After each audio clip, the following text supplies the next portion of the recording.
પોરબંદરની આશા હોસ્પિટલ ખાતે પોરબંદરના સૌપ્રથમ મેમોગ્રાફી મશીન તથા હાઈફ્લો વેન્ટિલેટરનું લોકાર્પણ કરવામાં આવ્યું હતું, જેમાં અનેક મહાનુભાવો ઉપસ્થિત રહ્યા હતા.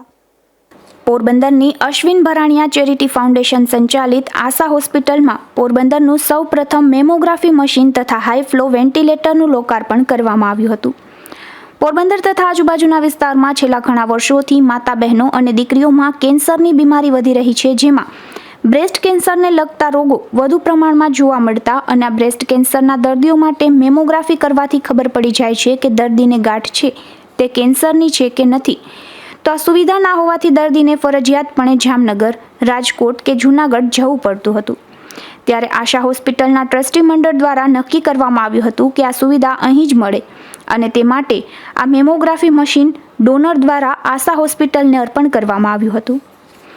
આ કાર્યક્રમની શરૂઆત દીપ પ્રાગટ્યથી કરવામાં આવી હતી, જેમાં ધારાસભ્ય અર્જુનભાઈ મોઢવાડિયા, રમેશભાઈ પટેલ, સલીમભાઈ મુલાણી, હિરલબા જાડેજા, કેતનભાઈ ભરાણીયા, રસિકભાઈ ભરાણીયા, વિજયભાઈ ભરાણીયા, કૃષ્ણાબેન ભરાણીયા, હર્ષિલભાઈ ભરાણીયા, યશભાઈ ભરાણીયા, ભાનુપ્રકાશ સ્વામીજી, અનિલભાઈ કારિયા અને ડોક્ટર સુરેશભાઈ ગાંધી સહિતનાઓ ખાસ ઉપસ્થિત રહ્યા હતા.